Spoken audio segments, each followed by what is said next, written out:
Good. All Good day right. to all, Finally. and welcome to the week that was without Saeed Khan, who is traveling this week. However, I am Nancy Derringer. I am not traveling this week. I was traveling last week. And I welcome you to this manifestation that Deadline Detroit is not 100% dead. It's sort of a fungus zombie that's still got a little bit of breath in its body. And one of the ways we show it is with this show every week. I'd like to welcome the usual group of smart people that talk about the week that was. We have Adolph Mongo, host of the brand new podcast, Detroit in Black and White, which you can find in your usual podcast places. Joel Sklar, local attorney, and I don't think this gets mentioned enough, Joel, clinical psychologist. And I really would love to sit down with you with a couple drinks and talk about how those two jobs, intersect. And well, there's a lot of sociopaths in the legal profession. Yeah.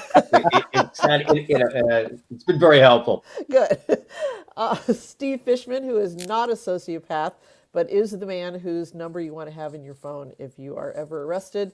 And finally, the co-founder of Deadline Detroit, the guy who runs this whole thing, the guy who runs Detroit in Black and White, and that is, of course, our good friend, Allan Lengel.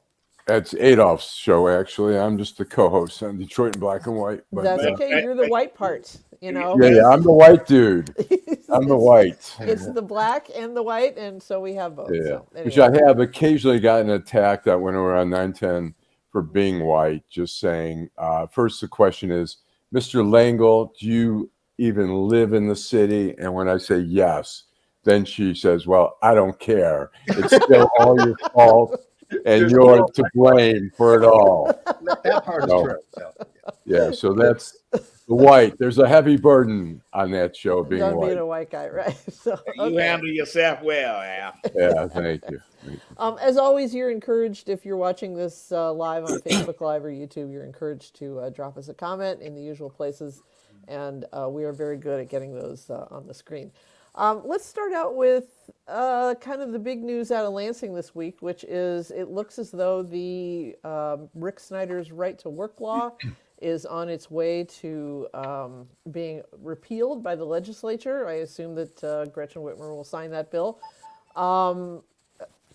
Let's just open the floor for that. Okay, Lengel, I know you're a big union man. I'm a big union guy. You I are think Pete Seeger in your soul singing Yes. that Union Made song, but let's take it from there. it's a great reference. Well, I mean, first of all, Rick Snyder wrote a column recently in the Detroit News saying, oh my gosh, this is the end of, Michigan. No one's going to want to come here. First of all, it's total bullshit.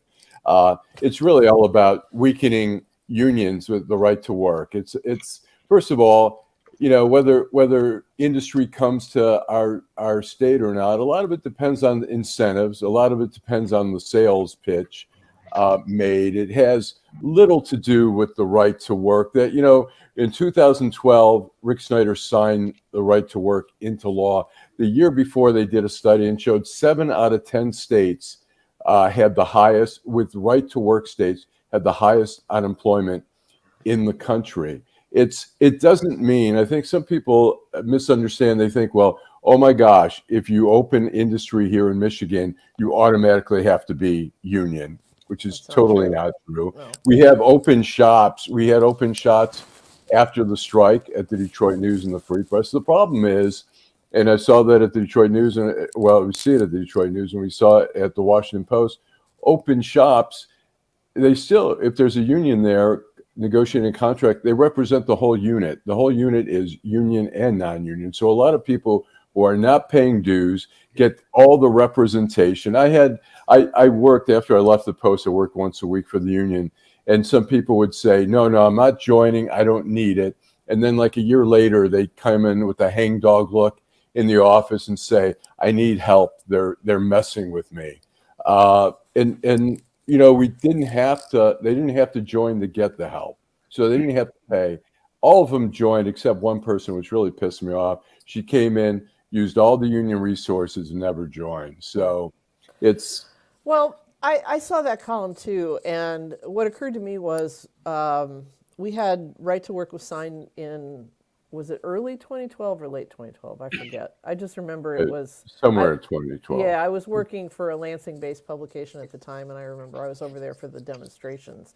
I mean, it was rammed through the legislature. They didn't even have a committee hearing on it. It was like they did all the stuff that the Republicans are boo-hooing that the Democrats are doing now, which is, they move fast and they got it done. But that was 10 years ago. So I think if you're going to make the argument that right to work is a job killer, you have to show that not having right to work was a job Creator.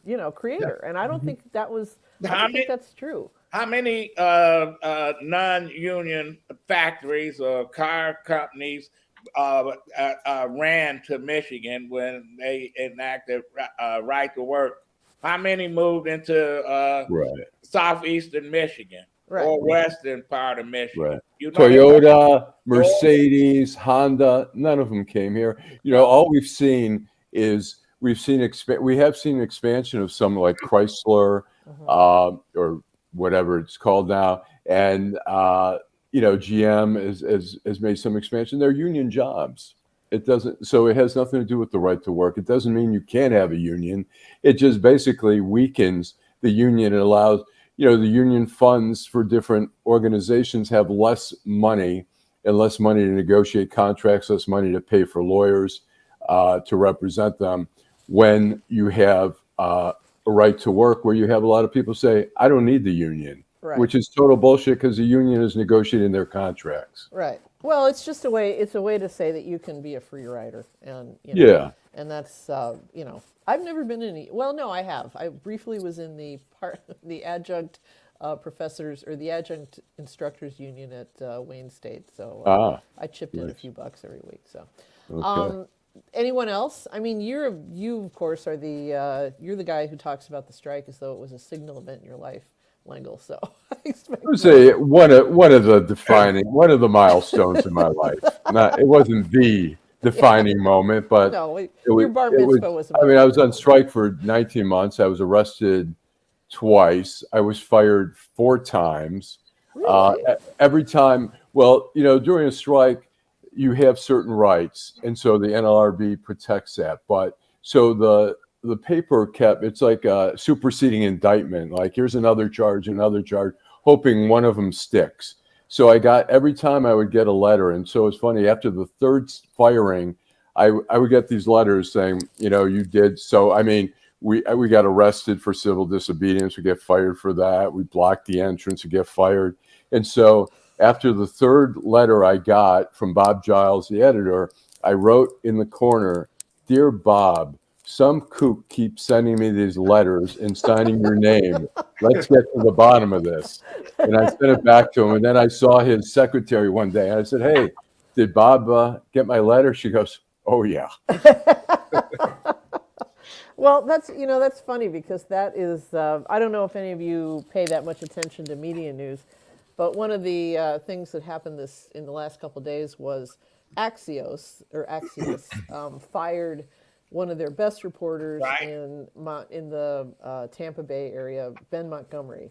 And the reason they fired him was because he had, the DeSantis's office had sent out a press release that had no news in it. Okay, it was just a restatement of DeSantis's, conservative bona fides, whatever. I mean, and generally speaking, the relationship between communications people, communication staffs, which is to say the media relations people, and the media itself, it's prickly. It can be warm and loving, but most of the time, they want something, the media wants something, the reporters want something that the communications people either don't want to give them or want to give them in a certain way and have them write it in a certain way. But anyway, Montgomery sent this email, or replied to this email by saying, "This is not a press release, it's propaganda." And then the comms people put this on their Twitter. They screenshotted it and put it on their Twitter, and he was fired by the end of the day because his pussy, excuse my language, his wimpy employer said that his reputation was irreparably tarnished. Now, first of all, well, let me just finish. Yeah, Ben go ahead. Montgomery is a great reporter. He's written several books. He's my feeling is his reputation is above reproach. But, this is the kind of thing. When you hire a reporter, you are hiring a person who is going to do shit like that, who's going to write, some kook keeps sending me these firing letters, and you can't expect them to only direct that in places that you want them to direct it. You want them to push back. You don't want them to just roll over and say, thank you, sir, may I have another? Go ahead. You have you cover beats, whatever. You have relationships with particularly the public relations people of those agencies. And so you are able to have an honest conversation with them sometimes and just say, this is total bullshit. I remember once, and this is just sort of the playful also side, is when I was in the Lansing Bureau of the Detroit News. Leo Lalonde was the spokesman for the Department of Corrections, and I'd call him up and I'd say, hey, Leo, what's the deal with this? And he'd go, I don't know. And I go, no, Leo. I said, I don't know. I said, you're the public relations person. That's your fucking job. I said, find out. But you had a playful thing going, and it's okay to have that honesty. And for Axios, the problem with Axios, and Axios has some incredibly talented people involved, and I know the couple of people who are involved in that, firing, and they're both very talented, but total bullshit. First of all, Axios is the Gannett of the 21st century. When you see the very abbreviated, short little things, they think they have the magic sauce for it, and Smart brevity. Yes, and they're also trying to put the genie back in the bottle. They don't want any attitude. They want to go straight down the middle, so people can trust them again. Mm-hmm. Well, if you can't if you can't call bullshit in a story, then you're not much of a reporter. You're not much of. Yeah, how trustworthy are you? Go ahead. But I had a issue when I worked for Coleman Young. I was in charge of the print shop. Mel Rabbits, who was on the city council, had 65,000 newsletters printed. I read it and said, "This is a campaign material. It's not a newsletter for city residents." So I had them shit canned, all 65,000. A vote came up, and the mayor needed his vote. He voted against it. They lost. Everybody blamed me. I took the blame and I left because the mayor wanted to. You're going to get fired for this. I said, no, it's time for me to go. I left, but that's the nature of the beast. I said, if I'd have sent this out, I would have got my ass kicked. But listen, politics.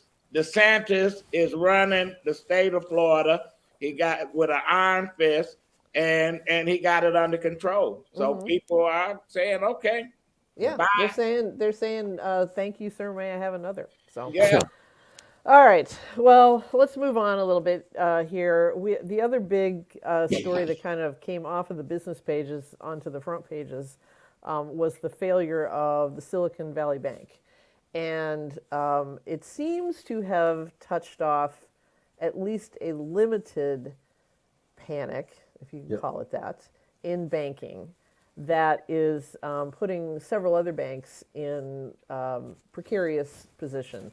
Of course, the FDIC and the federal government is riding to the rescue of these banks because we don't want this to happen. It tends to be a cascade once these things get going, as we all learned in 2008. Things can get very bad very fast. But there's a part of me that believes that, yes, that's exactly what the federal government should be doing in this case.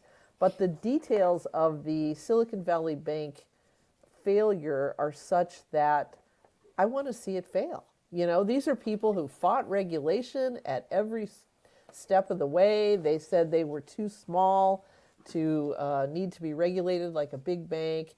And then it turns out that some of these companies that are household names had literally hundreds of millions of dollars in cash in that bank. And so, I don't know. Banking and finances in general is not my strong suit. That's what I pay my guy in Columbus, Ohio for. But does anybody have anything to say about Let me just play this real quick. Presidential hopeful Nikki Haley said on Sunday that taxpayers, quote, should absolutely not bail out Silicon Valley Bank. But I think that's largely because it's polling ahead of her. That's true. Go ahead, Steve. We haven't heard from you yet. Well, we haven't got the Schmuck of the week, but I'll announce mine now. My Schmucks of the week, it's plural, were all of the people in Congress from both parties that voted to weaken Dodd-Frank, which allowed something like this to happen. And it's not astounding to me because money talks, Right. but these banks they've got lobbyists all over the place, and they just keep on going and keep on going and keep on going. And as we've said many times on this program, the longer people stay in Congress, the less they become connected to really what regular people are doing. And to me, that's where this all started from. And I don't know what more can you do. Dodd-Frank set forth certain rules, and it had a certain limit. And these guys, like you said, Nancy, are screaming, "Oh, we're too small. We won't screw up anything if we." And then really, well, they're nothing but criminals, is what they really are. These guys. I mean, they're voting themselves raises. Right. And this guy Becker was taking a big, huge chunk of money right before, coincidentally, before the bank failed. Coincidentally, Yeah, 3.5. This guy Becker, the CEO of the company, 2 weeks before, he sold some of his shares, 12,500 shares for $3.5 million. Look, first of all, this didn't have to happen. And we're seeing it with the other banks now. There's another bank now where all the big banks are going to put deposits in their bank, each of them $5 billion. This bank, the Silicon Valley Bank, could have raised money, could have gotten money other ways. They didn't have to fail. I mean, all we see is, there's a report that Becker, after it folded, got on the plane first class with his wife and went to their townhouse in Maui to hang out. They gave bonuses, I think, on the Friday before the place folded. It's like, and they said, "Oh, well, it was already scheduled." Well, excuse me, this guy Becker knew weeks and months before what was happening, and it was obvious what was happening is that the interest rates kept going up, and some of the biggest investors there, the venture capital people, were not investing, weren't taking out loans, and instead they were taking out some of their money.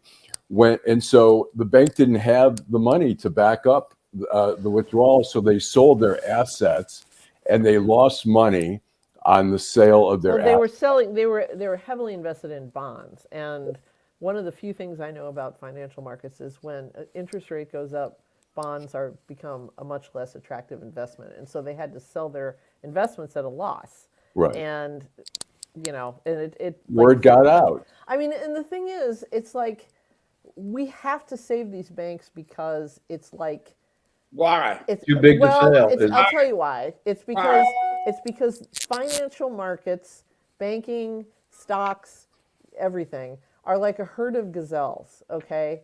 And when there's growling in the bushes and one of them is taken down by a lion, the whole pack, runs. And it's Why we save all these banks and then we let the city go bankrupt?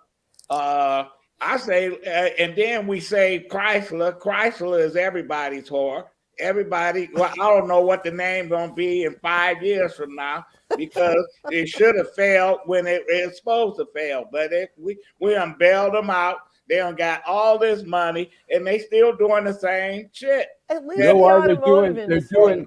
Look, 2008. They all got involved with subprime loans. They were lending money to people who did not have the money for it. They would take their down payment of $20,000, $40,000 or $0. They would default on the home. The banks would take it back, sell it again. It was what's the problem is these people aren't going to prison.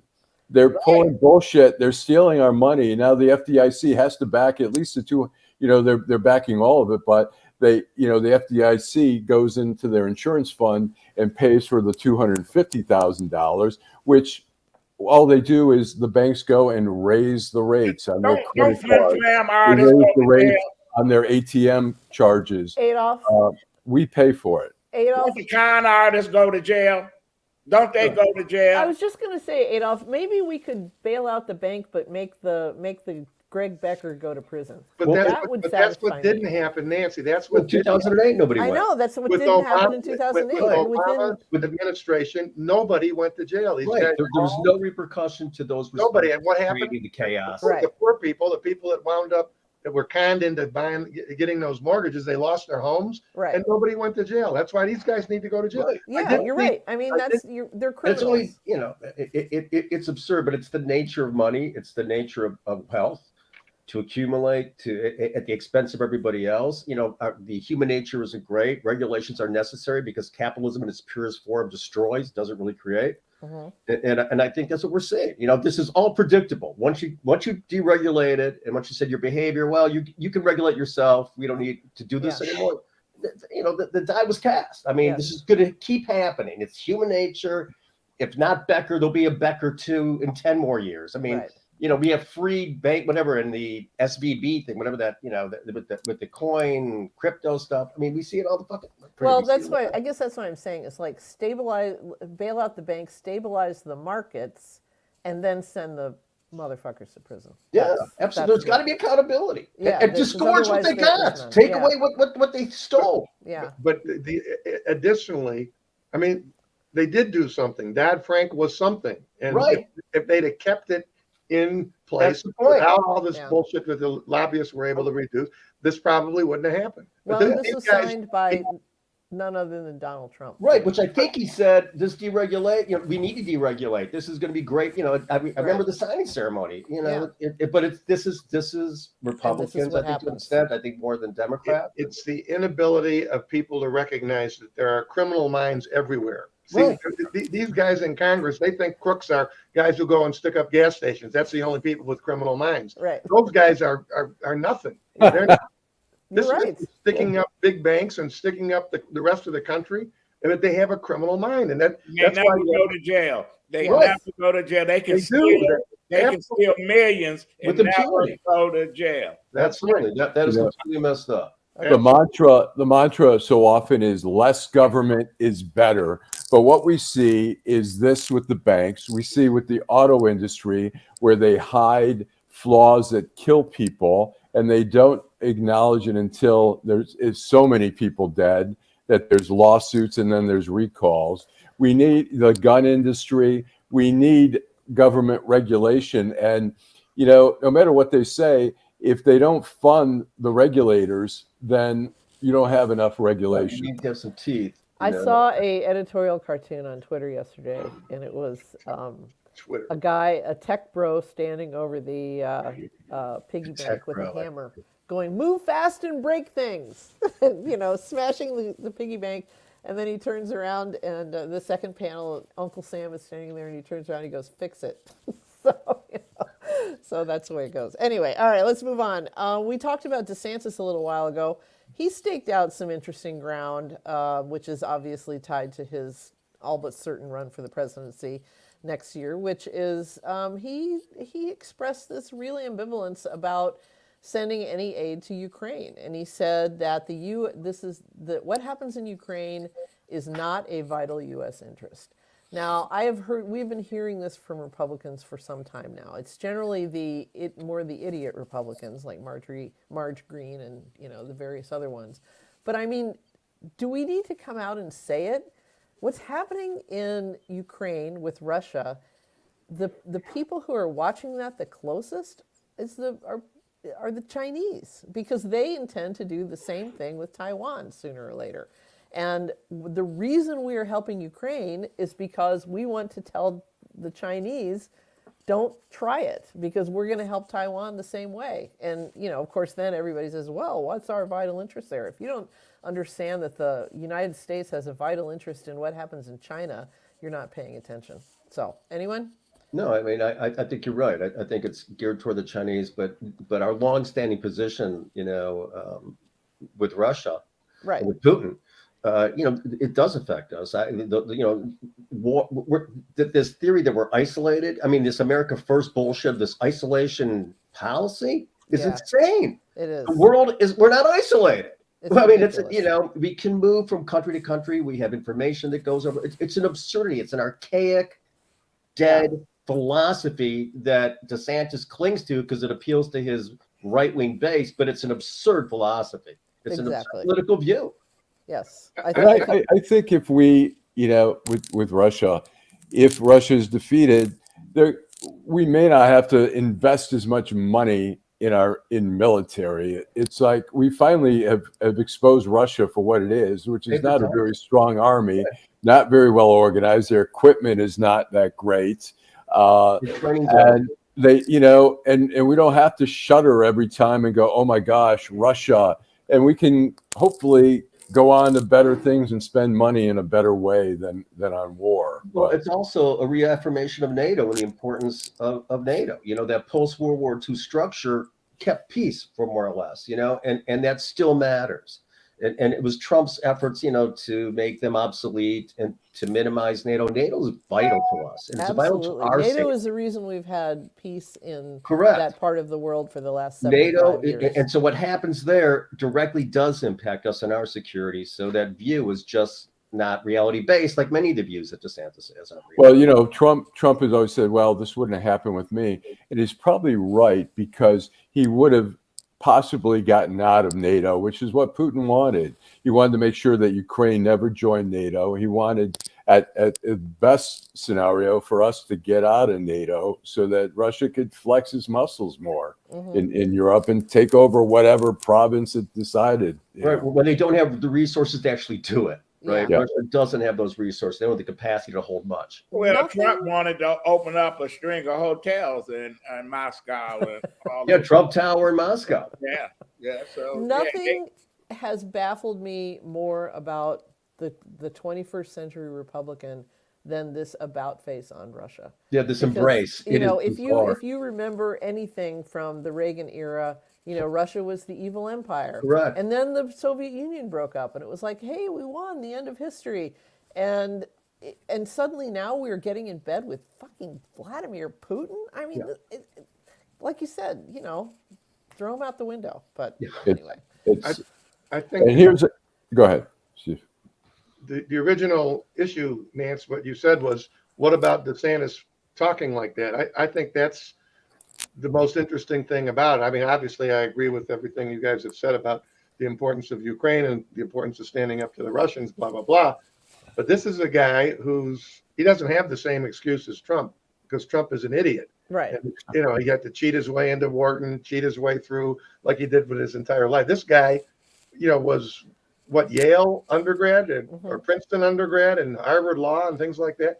He certainly knows better than a territorial dispute. That's what he called it. Yeah. A territorial dispute. Right. Both Exactly. kinds of institutions, they produce bigot and racist and everything else, just like everybody else. And what makes him more dangerous than Trump, he knows what he's doing and what he's saying. He has a strategy. He's taking this strategy from Florida, which worked well in Florida, and he's going to use it as a blueprint for the country. So he's just throwing this out there. Yeah. I wouldn't be surprised if he changed his mind somewhere down the line. Well, when he was in Congress, Adolph, he had the exact opposite position.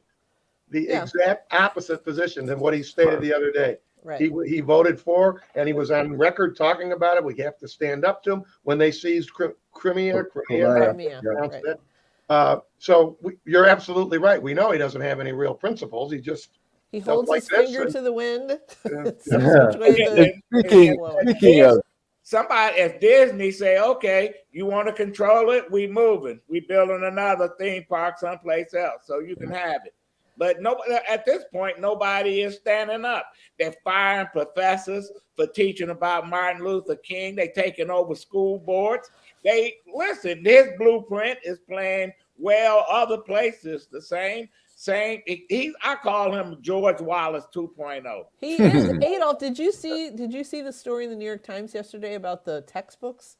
How they're pitching textbooks in Florida now with this new law, the Stop Woke Law, or whatever the hell they call it. Yeah, they can have the woke. They took the word and they can have it. I know. It don't mean shit now. Right. They had a 3 passages about Rosa Parks. This is for a book that's aimed at like first graders. And the first one was like Rosa Parks, faced segregation, which is a law that kept African Americans down, but she refused to give up her seat on the bus, and now she's a hero. The second version was Rosa Parks was asked to give up her seat on the bus because of the color of her skin. But she refused, and now she's a hero. And then the third version said Rosa Parks was asked to give up her seat on the bus. That was it. They didn't even mention that she's black. So go figure. It's interesting with the whole Republican thing, and I have a little video which I was just kind of shocked to see Kellyanne Conway concede to this. Leanne, is that a fair question about Jared Kushner? Well, Jared, of course, is the only person I think who's benefited in the billions with a B from the Trump presidency. That's for sure. That's the obvious. Yeah. And here it is. They're screaming, which I'm fine. They want to look into Hunter Biden and see what what connections or whatever. But they pretend as if Ivanka got the special treatment on her patents, on her patents in China. This guy, just right after the Trump administration, this guy gets $2 billion from the Saudis. I mean, yeah, it's but they don't want to know about that. Well, while we're in the Middle East, I have to do a Saeed-like transition here. It wouldn't be in an episode of The Week That Was with Steve Fishman and Allan Lengel on it if we did not spend at least a little bit of time talking about Israel. So, what about Sklar? Sklar, I am also the tribe. Yes, you are. I know you're in the tribe, but you're not as into. We are majority here today. The Israeli politics. I feel oppressed. As Lengel and Steve are, but let's. Adolph went to Oak Park High. He's got it by. Adolph knows the brucha. He knows how to say the bruchas. So take it away, guys, because this is one topic that I have not really read up on. Why don't Fishman's the guy here. Well, the protests in Israel, all I got was a note that says protests in Israel spill over into the military. I was aware that there are protests going on in Israel, and there's some pretty profound ones pushing back against Netanyahu and what he wants to do to the Israeli Supreme Court. I didn't know what was going on in the military. Now take it away. So in the last week or so, a number of higher ranking people, mostly in the reserves, it's the reserves where it started in the military, basically they're saying that they don't want to be part and parcel of what this government is. They're all saying, obviously, if there was a war or an invasion or something like that, of course they're going to participate, but they don't want to be involved. Reservists, certain things they have to do, certain things they don't have to do. And a lot of the people in the reserves and some of the generals are saying that they're not going to participate in this because this is not a democracy anymore. If they do what they say they're going to do, as my sister, who's been living there since 1975, it'll become a pariah state. It really will. And I don't know if you've been reading Thomas Friedman's columns in the Free Press, but in the New York Times, but he compared Putin and Netanyahu in a column this week. Wow. Putin and Netanyahu, without the invading other countries, but in terms of how they handle themselves and how they are so determined to hold on to their own power. Netanyahu is obviously trying to get his own indictment dismissed, right? That's what he's really trying to do. Mm-hmm. And he's willing to get in bed with all these reservists. So a lot of these reservists and a lot of the Israelis, they're getting 100,000 people protesting in Tel Aviv. I know. The crowd pictures are amazing. There's a group of women who are dressing as the Handmaid's Tale, who are also causing quite a stir. They're silent. They don't say anything. And they walk, essentially with their heads down, saying, "This is the state that we have now. It's a dystopian state. This is where we're heading." And that was also in the New York Times this morning. That it's a pretty profound demonstration. I think if you want to get a sense of what's going on there and how it all came to be, is that Netanyahu was like Kevin McCarthy, who had to form a coalition to stay in power, and he picked the biggest nuts.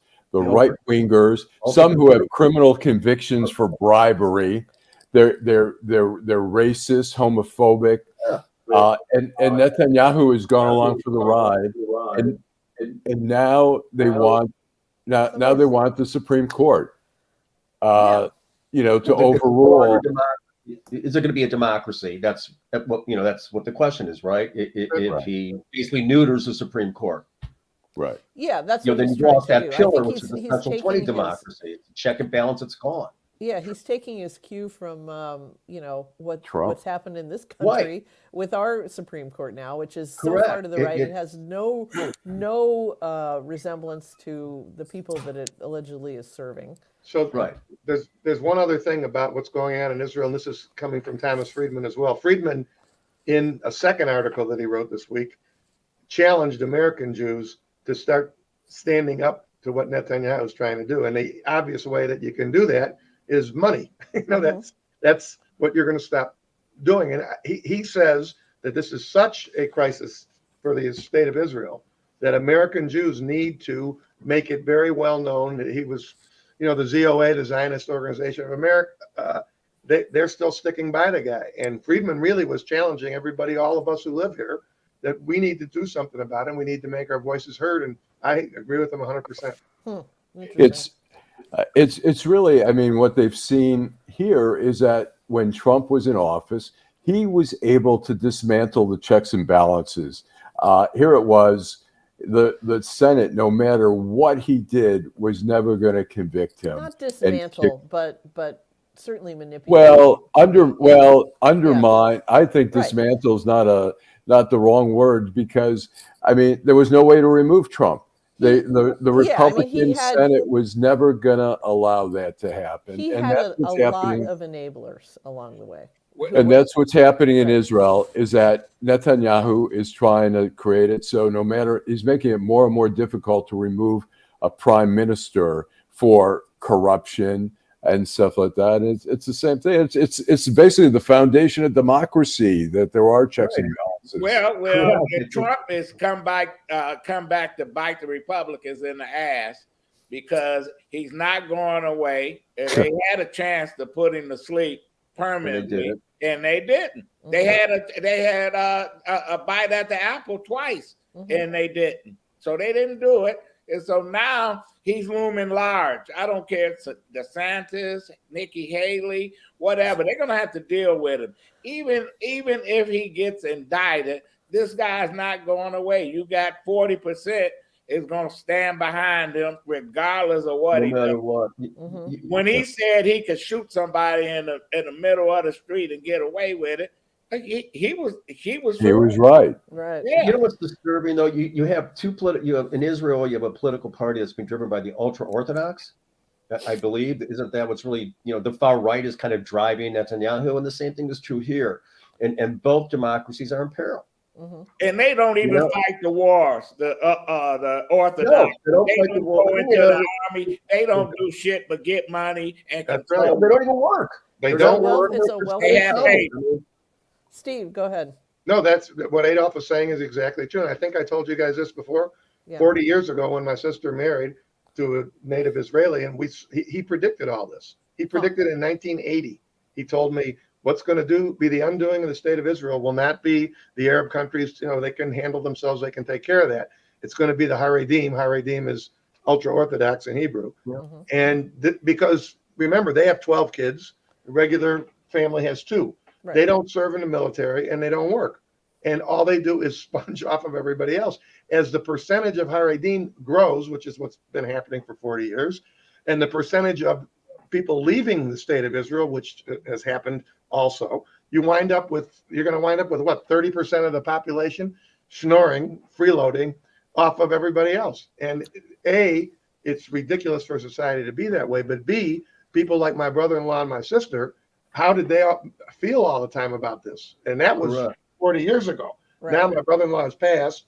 My sister is still there, but she's kind of thinking of she may come back to the States in her 70s, just because it's just so impossible, Right. One of the promises. Go ahead. I say one of the promises during the campaign with Netanyahu is that they were going to give money to those who just study. I was just going to say, for people who might be watching or listening to this and don't understand how ultra-Orthodox families and ultra-Orthodox cultures operate, they don't work because not all. Well, you'll see Orthodox you know, I mean, there are Orthodox Jews, obviously, all through the economy, particularly in a place like New York City. You know, you see them, they run the jewelry district, you know, garment district. Right. But there's a significant portion of them that don't work because they believe they're like religious fanatics and they study Torah all day. And this has been emerging as a issue in like New York City because they've been able to take over some public schools and graduating students who can literally, and I am not exaggerating here, barely read and write because they've spent all of their time sitting in a classroom having somebody, you know, preach the Torah to them.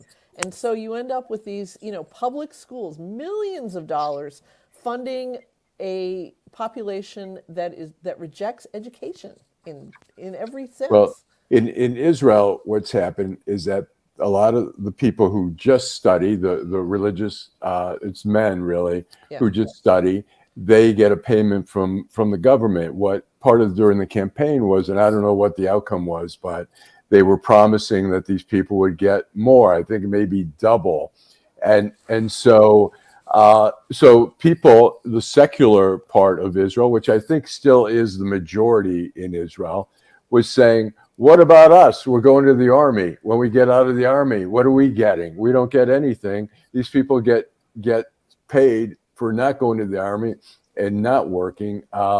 In Israel, it's you know, my nephew is religious. He's Orthodox, serious Orthodox. He works. His wife's a CPA. So they do work. So it's a mix, but there are men who that's all they do is study and they get paid by the government. They don't fight in the army. They do fight. They create a lot of problems in the West Bank by having the settlements there. Right. A friend of mine was a journalist in upstate New York, and part of their coverage area was Curious Joel, which is the ultra-Orthodox village up there. It's a fascinating place. It's just, you know, it's population exploding, and they want to kind of move into some of these adjacent towns and kind of annex them and bring the way they live, which is densely concentrated in these sort of, you know, four-story buildings, you know, gigantic families, everybody on some form of welfare. And it was great. She said one of their reporters did a story on the women who quietly come into the doctor and ask to have a tubal ligation because without their husband finding out about it, because they said they just can't handle any more kids. But anyway. All right, I need to play a commercial real quick. 15 seconds. I'm Wayne County Treasurer Eric Sabri. There are payment plans available to help save your property. Visit our website at treasurer.waynecounty.com or email us at taxinfo@waynecounty.com for further information. We're here to help. Thank God we played that, because otherwise we wouldn't get our checks this week, and you know it's important for that. So, and that's also Hashem, is my that's brother. probably a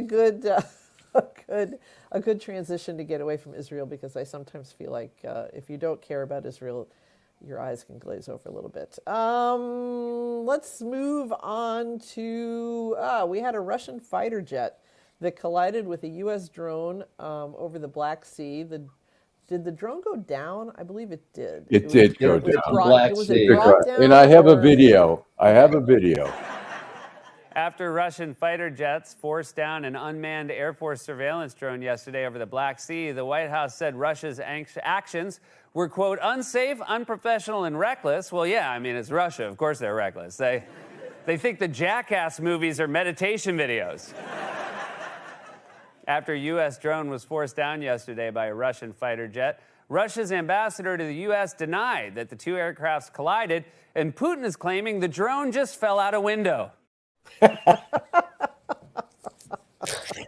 Keep passing. These kind of spreadsheet jokes are always good. We probably should have wrapped this into our discussion of Ukraine, but you know, because we were talking about Russia before. But does anybody have any further? I do. Go ahead, Let me just Joel. say that my son is 27. He lives in Chicago, and he and his friends are convinced we're at World War III now. And he's just hoping that a year and a half goes by so it's no longer draft eligible, you know. But there is a palpable fear about young people that not only is the world falling apart, but World War III has already begun, and they may not be wrong. And I have heard that as well. Yeah, and so I think that, again, I'm far removed from 27, but when I hear it, it's like, oh my, whoa. Yeah. But his girl, it's a very serious issue, and I think that's true. I think anytime there's tension like this, and you have an American military weapon, I suppose, or not a weapon, whatever it is, It's the a drone surveillance. is I'm sure it's a a surveillance. surveillance drone collide with a Russian. That's an international event that can spark anything. Yeah, I think I would hesitate to call it the beginning of World War III, only because I think Putin isn't that crazy. But you got China involved, giving weapons and money is the likelihood. You have NATO and all the allied countries versus it is it's a scary time. Yeah, it is a scary time. But Russia is relying heavily on mercenaries to fight its war in Ukraine. And prisoners. And prisoners and convicts. And there's some fascinating journalism coming out of Russia right now about the city without men, because the men are all in hiding because they're afraid of getting Putin overplayed his hand. Russia had this reputation as the big bad bear. They had a great army, etc. And the Ukraine proved that their army is full of shit. It's Ivan the Terrible Soldier, basically. But they just have so many more men than Ukraine that can keep funneling people. They're gonna. I mean, it's make them powder, which is what they're doing. Yeah, it's World War I trench warfare. But it's amazing. Having seen at the end of the day, with China, we're gonna give back Taiwan. It's gonna happen. Yeah. Just like Hong Kong, it's gonna happen. And it's not going to be a war. They're going to give it back. They're going to make all these promises like they did with Hong Kong, and they're going to go along for a couple of years, and then they're going to do their thing. But you know what? They look at Taiwan as we protected a dictator who fled from the mainland and went and stole the island from the natives. So everybody got a claim to Taiwan. So everybody wants Taiwan. Yes. Exactly. So, all right. Well, let us lighten the mood just a little bit, because it isn't all bad news last week. Oscar night was Sunday night. I did not watch. I was seeing Elvis Costello and Billy Gibbons play. Wow. That's a great show. In Nashville. It was okay. Wow. Although Elvis Billy Gibbons Costello. was the best. I mean, Elvis Costello was kind of checked out, but Billy Gibbons came out, kicks it off with Sharp Dressed Man, and just blew the roof. Crowd went insane. Yeah. Did you see it at the Coliseum there? No. The Nashville Bowl. It was a benefit for uninsured musicians. And you sit there and you think, uninsured musicians, why don't they just go on? Can't they get Medicaid? And then I remembered, we're in Tennessee. It's probably no Medicaid there down there. But anyway, there was. It was an interesting night. I have to say I've only seen a couple of the movies that were in serious contention. I have not yet seen Everything Everywhere All at Once, because it came out last summer and it doesn't seem to be available for rent for anything other than $20. I'm looking at all the streaming services. It's on there, but it doesn't say you can rent it for anything less than $19.99. I'm not going to pay that much. What is it about? Did you see the movie, by the way? I mean, did anybody, other than those who may have voted and maybe they didn't see it, did anybody really? I haven't heard anybody talk about that movie. Well, Nobody. It's a Marvel movie, okay, and it's the multiverse, I believe, and it's this idea that there are parallel universes, number of universes happening, among us all the time.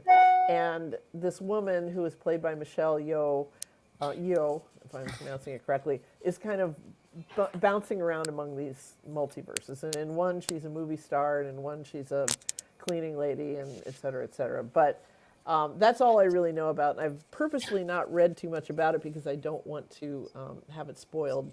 By the time a movie's been out for like 3 weeks, critics start talking about plot twists open without telling you they're going to spoil it. It's like Lengel is in another universe. He's a union buster. Yeah.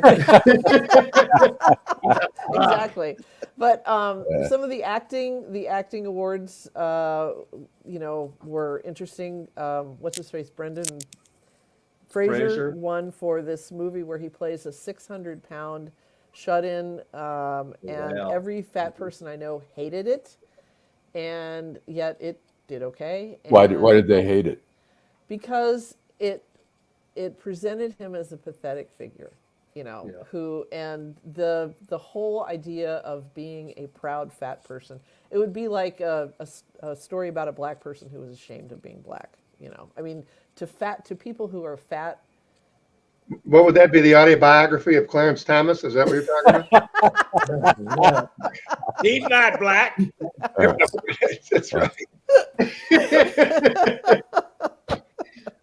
Okay, so anyway, apparently I'm sitting among 5 non-movie buffs. So My last movie, the last movie I saw was Purple Rain. Purple Rain, yes, Wow. we know that. Oh, yeah. That's 40 years. I watched movie. it. I watched it, but I hadn't What? seen Everything many. Everywhere? No, I watched the Academy Awards. Oh, okay. And I watched Jimmy Kimmel. I thought he did a pretty good job, and he referenced the Will Smith thing.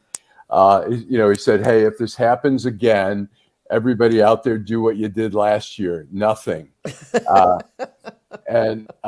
But I stream. If they do all the shows streaming, I'm in. I can see a lot, but the movies I just haven't.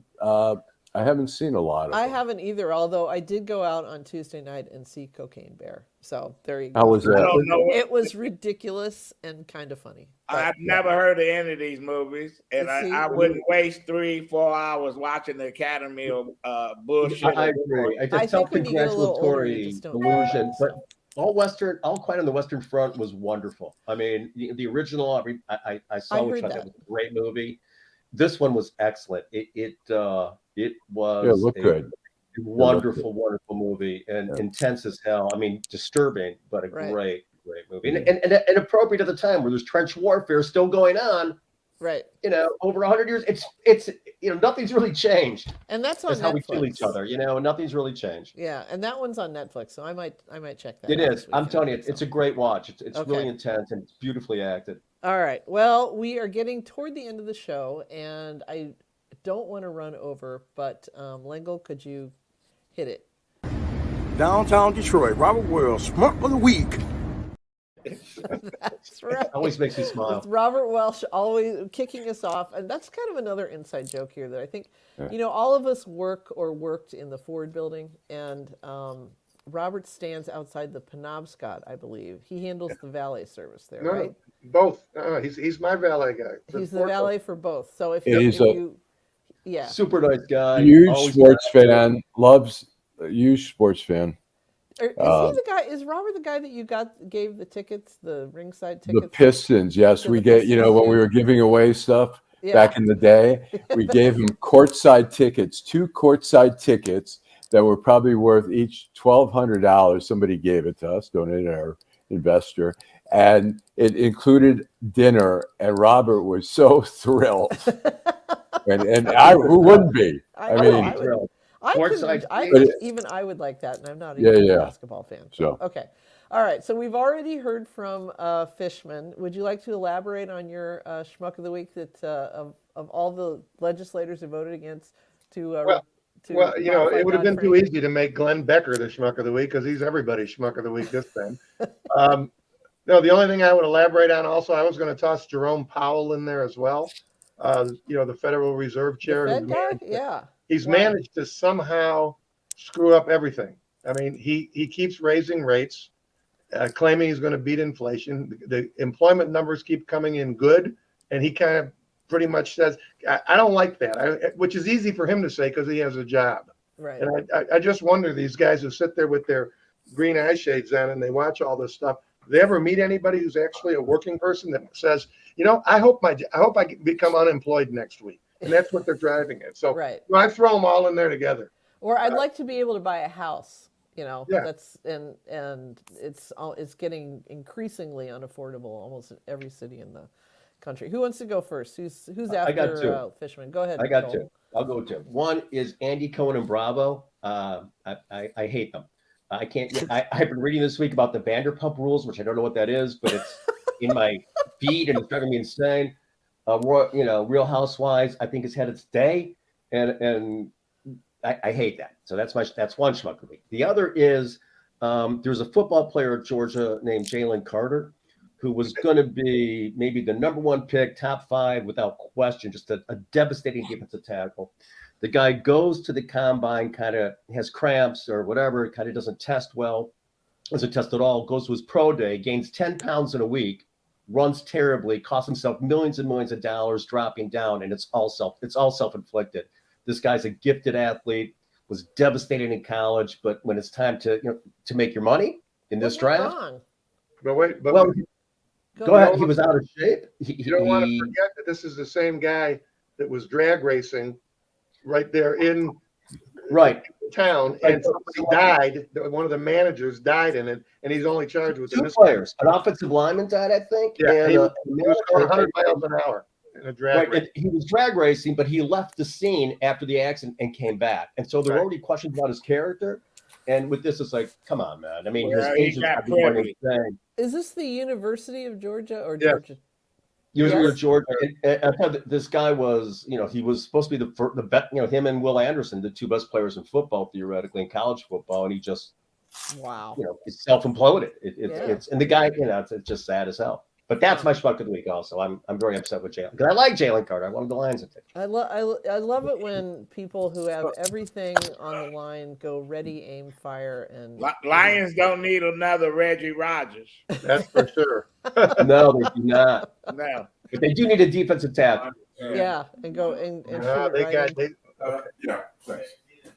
Well, my Schmuck of the week is Greg Abbott out of Texas. Okay, and He's why is taking that? over the Houston school district. He what?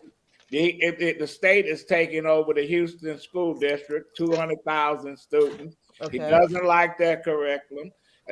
Black folks run it, and the Hispanics, and so he want to get rid of wokeism. Like I said, they can have the word woke because they co-opted, and this Ron DeSantis playbook is moving along. This is news to me, Adolph. I'm sorry I don't know the story. Is he taking over because of for financial reasons like we do in Michigan, or is it just he's taking over because he doesn't like black studies? Well, probably a little bit of both. The state took over DPS, and they had a $1 billion bond money, and they bankrupted the district. It's all about money, contracts, same stuff. Yeah. Control it. So you're going to see this happening all the time. It reminds me of Jim Crow, where the state of Mississippi and Alabama told black folks, okay, it's separate but equal. The white school got all the books. You got the Bible. You get nothing. Right. Yeah. But when you start taking over the school district because you don't like the politics, man, when is it going to end? That means you can throw out the books, you can go into libraries, you can do a whole lot of things. Well, exactly, and that's go ahead. That's what makes it so scary. What's happening in Florida, with textbooks, and the thing is, this is going to have a knock-on effect. They talk about companies not wanting to locate there because of abortion policies. Wait until a company of educated workers is looking for a new home in the Sun Belt, but they don't want to send their kids to shitty schools, and they don't want to have, if the wife has a miscarriage and needs, a D&C, they don't want to have to deal with that. It's like, come on up to Michigan, man. We got plenty of water, and we're north. For the time being, we're actually run by sane people. Lengel, who's yours? That's a good one. I've got a few. I'll try to make it real quick. One is Mike Pence coming out finally because he has to show that he has some backbone. He's blaming Trump now for the insurrection and all that kind of stuff. At the same time, he's fighting the testifying in the grand jury, telling the truth about Trump. So he's a total wimp. I don't know. The Greg Becker, as Steve had mentioned before, the CEO of the Silicon Valley Bank. I mean, you can't tell me you didn't see it months ahead of time. You're withdrawing money 2 weeks before time. You're giving out bonuses. That guy should not be in Maui. He should be in a jail, in a prison. Federal prison. fucking bullshit there. And the other people are all the Hollywood types who are taking Ozempic to lose weight, and the diabetics are having a hard time getting a hold of it. And what a great song. Oh, Ozempic. The Ozempic, part of what they're finding is it's causing aging in the face. Well, is that right?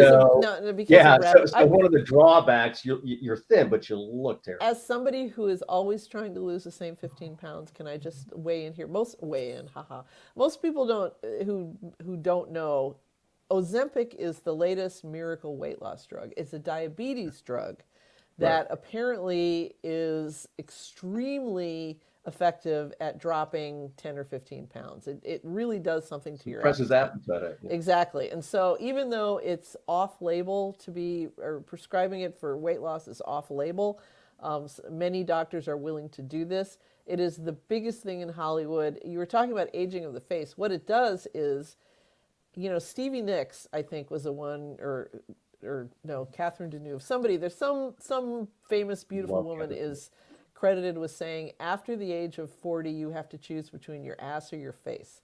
And because you lose weight in your face and it makes you look gaunt and old. Yeah. And so you end up with people who just, they end up with Ozempic face, they call it. David Spade made a little joke the other day and said, yeah, excuse me, I got to go. I got to talk to my Ozempic dealer.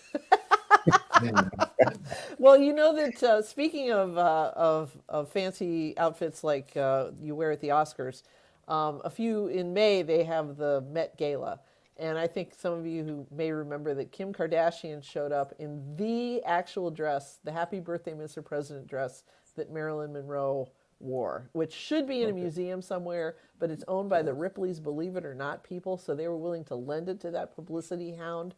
And she wore it on the red carpet, but when she tried it on like 10 days before, it still didn't quite fit her because Marilyn was much more petite than most people realize.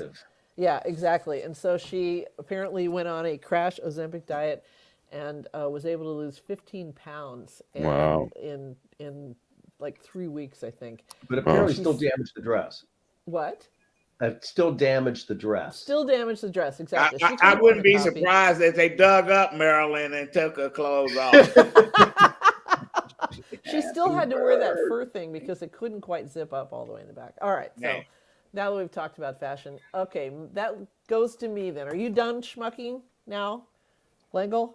Total, yes. Okay. I've dumped all my schmucks. Okay, I'm sorry that Saeed is not here this week because my schmuck is from his hometown, and that would be Lapeer County Prosecutor John Miller, who this week threatened and then walked back his threat to jail the officials of the Lapeer District Library over the presence of an LGBT-themed graphic novel. This is the one that we've all heard about many times called Genderqueer, a memoir. And he claims that it could rise to the level of accosting, enticing, or soliciting a child for immoral purposes. And he literally threatened to charge the head of that library with that particular offense. Well, he need to read the Bible. Shit, he got more rape and sex and incest, and child brides and everything else. Yes, you're absolutely right. But of course, a couple days later, I think he realized that was maybe a bridge too far even for him, and he said, "Okay, well, maybe not." But at the same time, he threatened it. It's the obvious chilling effect, and that is what I refer to as some bullshit. But anyway, with that salty note, it's time to draw this thing to a close. I have to get in a few minutes, so I have to head over there. I'd like to thank, as usual, all the wonderful people who've been here today. Adolph Mongo. You can listen to Detroit in Black and White. It's a podcast, right? When do you guys record it? We do it live. You do it live, but then you can hear it later if you want to, correct? And you on the same format as this. Yeah, all the formats, all the platforms. Detroit Black and White. Joel Sklar. Lawyer and psychologist, Allan Lengel, our founder, Steve Fishman, who's going to be out of here in about 3 seconds, and Lengel, you get the last word. All right, drive home safely. See you next Tickly tonight.